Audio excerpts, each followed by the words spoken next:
Doctor plus நண்பர்கள் அனைவருக்கும் வணக்கம். நான் ஸ்ரீவர்மா மருத்துவமனையின் சித்த மருத்துவர் ஜெயரூபா. நம்ம உடம்புல இருக்கக்கூடிய ராஜ உறுப்புகள், இந்த உறுப்புகள் பலம் பெற என்னென்ன விஷயங்கள்லாம் ஃபாலோ பண்ணும், அதை பற்றி நம்ம இன்னைக்கு தெரிஞ்சுக்க போகிறோம். இதயம், நுரையீரல், கல்லீரல், சிறுநீரகம், மூளை, இந்த 5 தான் ராஜ உறுப்புகள்னு நம்ம சொல்லுவோம். ஏன் இது ராஜ உறுப்புகள்னு சொல்கிறோம்? நம்ம உடல் எப்படி பஞ்சபூதத்தினால ஆனதோ அதே போல தான் இந்த 5 உறுப்புகளும் நம்ம உடம்புல ரொம்ப முக்கியத்துவம் வாய்ந்தது. இந்த உறுப்புகளில் ஏதாவது ஒன்று பாதிக்கப்பட்டா கூட இன்னொரு உறுப்பும் பாதிக்கப்படும். உடம்பு முழுவதுமே பாதிக்கப்படும். ஃபார் எக்ஸாம்பிள், நமக்கு கையிலையோ இல்லை கால்லையோ ஏதாவது ஒரு பாதிப்பு ஏற்பட்டால் கூட நம்மளால் உயிர் வாழ முடியும். ஆனால் இந்த உறுப்புகளில் ஏதாவது ஒன்று பாதிக்கப்பட்டால் கூட கொஞ்சம் கொஞ்சமாக உடம்புல இருக்கக்கூடிய மற்ற உறுப்புகளும் பாதிக்கப்பட்டு உயிர் இழக்கக்கூடிய ஒரு நிலை இருக்கும். அதனால தான் இதை நம்ம ராஜ உறுப்புகள் நம்ம சொல்கிறோம். ஸோ இந்த உறுப்புகள் பலம் அடையணும் அப்படின்னா என்னென்ன விஷயங்கள் ஃபாலோ பண்ணணும்? முதல்ல இதயம்.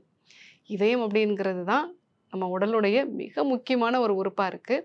ஸோ ஒரு காலகட்டத்தில் சொன்னாங்க, நம்மளுடைய மூளை தான் இதயத்தை இயக்குது.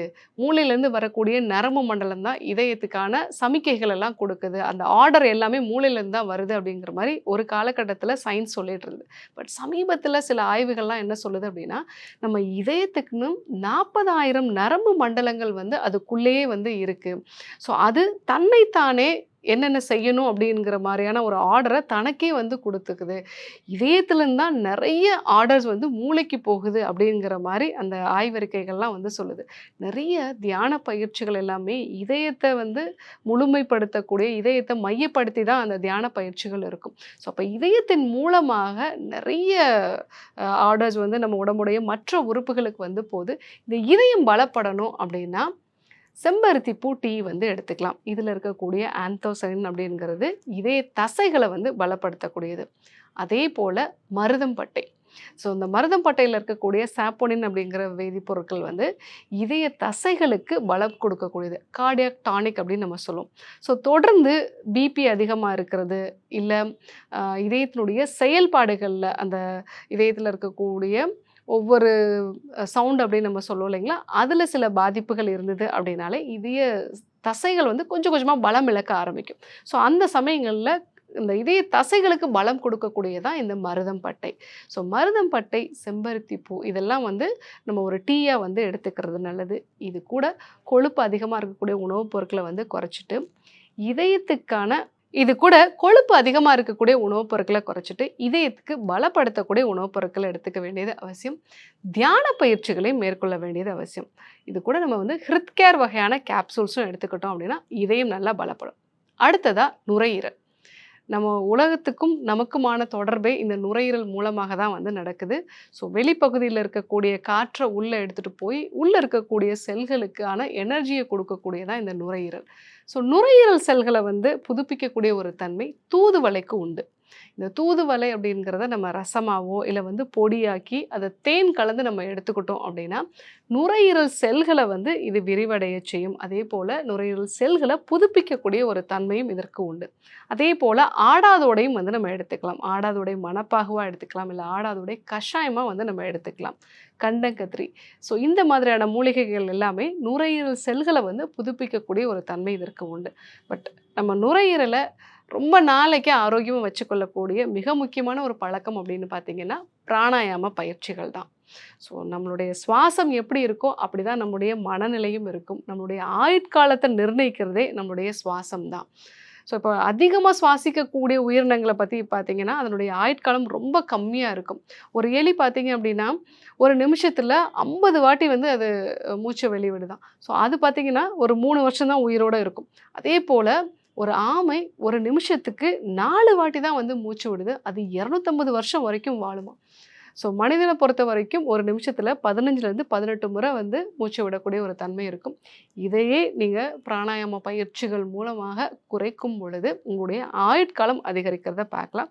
ஸோ தொடர்ந்து பிராணாயாம பயிற்சிகளையும் நம்ம சேர்த்து செய்யும்போது நுரையீரல் நல்லா பலப்படும். நுரையீரல் சார்ந்த பிரச்சனை இருக்கிறவங்க ஸ்வாஸ்கேர் கேப்சூல்ஸ் எடுத்துக்கும் பொழுது உங்களுடைய நுரையீரல் நல்லா பலப்படும். அடுத்ததாக கல்லீரல். கல்லீரல் அப்படிங்கிறத நம்ம உடம்போட கேட் கீப்பர் அப்படின்னு நம்ம சொல்லலாம். உடம்புக்குள்ளே என்ன உள்ளே வரணும், உடம்பை விட்டு எது வெளியில் போகணும் அப்படிங்கிறத தீர்மானிக்கிறதே நம்மளுடைய கல்லீரல் தான். இன்றைக்கி நிறைய பிரச்சனைகளுக்கு சர்க்கரை வியாதி வர்றதுக்கு, இல்ல ரத்த அழுத்தம் வர்றதுக்கு, இதயம் சார்ந்த பிரச்சனைகள், கர்ப்பப்பை சார்ந்த பிரச்சனைகள், தைராய்டு சார்ந்த பிரச்சனைகள், உடல் எடை அதிகமா இருக்கிறது, இது எல்லாத்துக்கும் முன்னாடி ஃபர்ஸ்ட்டு வர்றது ஃபேட்டி லிவர் தான். கல்லீரல்ல ஒரு பாதிப்பு வந்து அந்த செயல்திறன் கம்மியாகும் பொழுது தான் உடம்புக்குள்ள பிரச்சனையே வந்து வர ஆரம்பிக்குது. ஸோ இந்த கல்லீரலை கரெக்டான முறையில் நம்ம பாதுகாத்துட்டோம் அப்படின்னாலே உடம்புக்குள்ள பிரச்சனை வராமல் நம்ம தடுத்துக்கலாம். ஸோ அந்த கல்லீரலை பாதுகாத்துக்கிறதுக்கு கரிசாலை கீரையை வந்து எடுத்துக்கலாம். ஸோ தொடர்ந்து ஒரு 48 நாள் கரிசாலை கீரையை மிளகு, நெய் சேர்த்து புளி சேர்க்காம எடுத்துக்கிட்டோம் அப்படின்னா கல்லீரல் செல்கள் வந்து புதுப்பிக்கப்படும். அதே போல் கீழா நெல்லி அதை அரைச்சு நம்ம மோரோட கலந்து எடுத்துக்கிட்டாலும் கல்லீரல் செல்கள் வந்து புதுப்பிக்கப்படும். ஸோ கல்லீரலை பொறுத்த வரைக்கும் நல்ல இரவு தூக்கம் அவசியம். டாக்டரோட அட்வைஸ் இல்லாமல் பெயின் கில்லர்ஸோ ஆன்டிபயோட்டிக்ஸோ எடுத்துக்கிறது இதெல்லாம் நீங்கள் அவாய்ட் பண்ணிட்டீங்க அப்படின்னாலே உங்கள் கல்லீரலை புதுப்பிச்சுக்கலாம். அடுத்ததாக நம்மளுடைய சிறுநீரகங்கள். சிறுநீரகங்கள் தான் நம்ம உடம்புடைய கழிவு நீக்க உறுப்புகள்.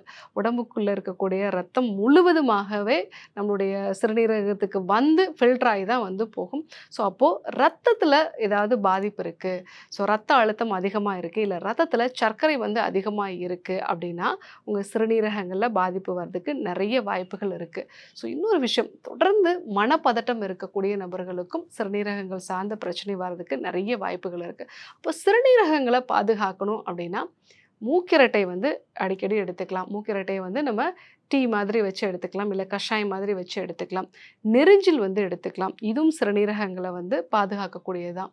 பூனை மீசை டீ வந்து எடுத்துக்கலாம், இதுவும் சிறுநீரகங்களை பாதுகாக்கக்கூடிய விஷயம்தான். உணவுப் பொருட்களை பொறுத்த வரைக்கும் வெண்பூசணி எடுத்துக்கலாம், சுரைக்காய் வந்து எடுத்துக்கலாம்.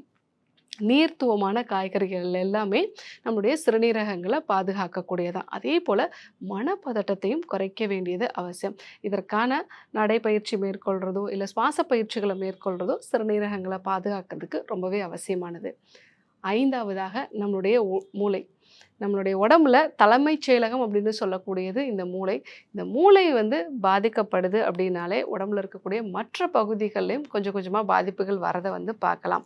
ஸோ இன்னும் நிறைய பேருக்கு வயதான காலத்தில் தான் மூளையில் இருக்கக்கூடிய பாதிப்புகளால் அல்சைமர்ஸ் மாதிரியான நோய்களோ, பார்க்கின்சன் மாதிரியான நரம்பு சம்பந்தமான நோய்கள், பக்கவாதம் மாதிரியான பிரச்சனைகள் வரதை பார்க்கலாம். அப்போ மூளை செல்களை பாதுகாக்கணும் அப்படின்னா என்னென்ன விஷயங்களை வந்து ஃபாலோ பண்ணலாம்?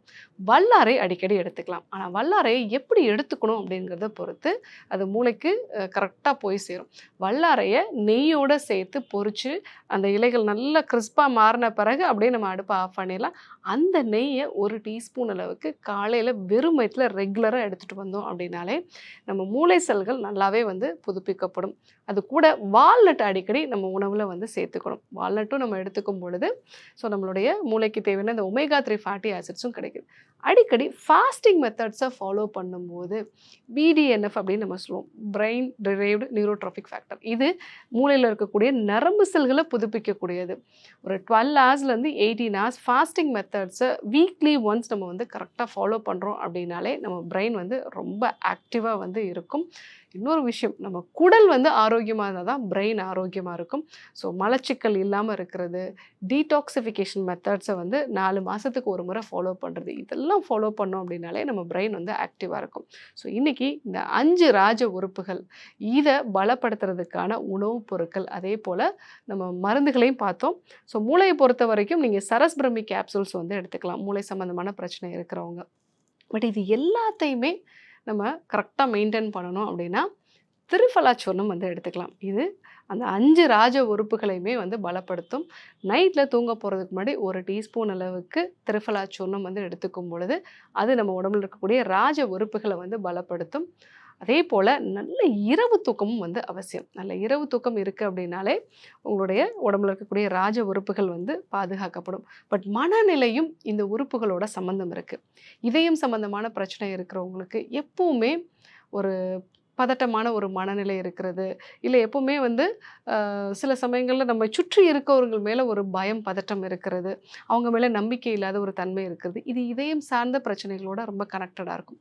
அதே போல் நுரையீரல் சார்ந்த பிரச்சனை, நுரையீரல் சார்ந்த பிரச்சனை பார்த்திங்கன்னா எப்போவுமே இந்த கிடைக்காத விஷயத்தை பற்றி ஒரு ஏக்கம் இருக்குது. ரொம்ப சின்ன வயசுலலாம் பார்த்தீங்க அப்படின்னா பெற்றோர்களுக்காக இயங்க ஆரம்பிச்சு அடுத்தடுத்து ஏக்கங்கள் அதிகமா இருக்கும்போது நுரையீரல் சார்ந்த பிரச்சனைகள் வரத பார்க்கலாம். கல்லீரல் சார்ந்த பிரச்சனை இருக்கிறவங்களுக்கு உடம்புல எப்பவுமே பித்தம் வந்து அதிகமா இருக்கும். ஸோ சரியான இரவு தூக்கம் வந்து இருக்காது. அதிகமான எண்ண ஓட்டங்கள், ஓவர் திங்கிங்லாம் இருக்கிறவங்களுக்கு கல்லீரல் சார்ந்த பிரச்சனைகள் இருக்கும். அதேபோல சிறுநீரகங்கள் சார்ந்த பிரச்சனைகள்னா ஆல்ரெடி நான் சொன்ன மாரி சின்ன சின்ன விஷயத்துக்குலாம் ஒரு பயம், பதட்டம் எப்பவுமே அதிகமா இருக்கும். ஸோ அப்பதான் சிறுநீரகத்துக்கு நிறைய பிளட் சர்க்குலேஷன் உண்டாகி சிறுநீரகங்கள்ல பாதிப்பு உண்டாகும். மூளை சார்ந்த பிரச்சனை இருக்கிறவங்களுக்கு நிறைய பழைய நினைவுகள், அந்த நினைவுகளால அவங்களுடைய மூளையில எப்பவுமே ஒரு கன்ஃப்யூஷன், மனதில ஒரு கன்ஃப்யூஷன் இருந்துட்டே இருக்கும். ஸோ இதனாலேயும் மூளை சார்ந்த பிரச்சனைகள் வரத பார்க்கலாம். ஸோ மூளையில பிரச்சனை வரவங்களுக்கு மலக்குடல்லையும் எப்பவுமே வந்து பிரச்சனை இருக்கும். ஸோ இது 2மே வந்து கனெக்டடான ஒரு விஷயமா இருக்கும். ஸோ உணர்வுகளும் இந்த ராஜ உறுப்புகள பாதிக்கும். ஸோ அதையும் வந்து நம்ம சரி செய்யும் பொழுது தான் நம்மளுடைய உறுப்புகள் ஆரோக்கியமா இருக்கும். ஸோ இன்னைக்கு உடம்புல இருக்கக்கூடிய ராஜ உறுப்புகள், இந்த உறுப்புகள பலப்படுத்துறதுக்கு என்னென்ன விஷயங்களெல்லாம் ஃபாலோ பண்ணணும் அப்படிங்கிறத தெரிஞ்சுக்கிட்டோம். அதேபோல மனநிலையும் இந்த உறுப்புகள் மேல எந்த அளவுக்கு பாதிப்ப உண்டாக்குது அப்படிங்கிற விஷயத்தையும் தெரிஞ்சுக்கிட்டோம். கண்டிப்பா ஃபாலோ பண்ணி பாருங்க. யாருக்கெல்லாம் இந்த விஷயம் தேவைப்படுமோ அவங்களுக்கும் இத சொல்லுங்க. உங்களுக்கு இந்த உறுப்புகள்ல எந்த விதமான பிரச்சனைகள் இருக்கு? இதற்கான சிகிச்சை முறைகள் பத்தி உங்களுக்கான ஒரு விளக்கம் தேவை அப்படின்னா கமெண்ட்ல சொல்லுங்க. அதற்கான பதில அப்பவே கொடுக்க முடியுமான்னு பார்க்கலாம். இல்ல அப்படின்னா அடுத்தடுத்து வரக்கூடிய வீடியோக்கள்ல அத பத்தி நம்ம தெரிஞ்சுக்கலாம். இதே போன்ற இன்னொரு ஒரு அற்புதமான தகவலோட உங்கள சந்திக்கிறேன். நன்றி, வணக்கம்.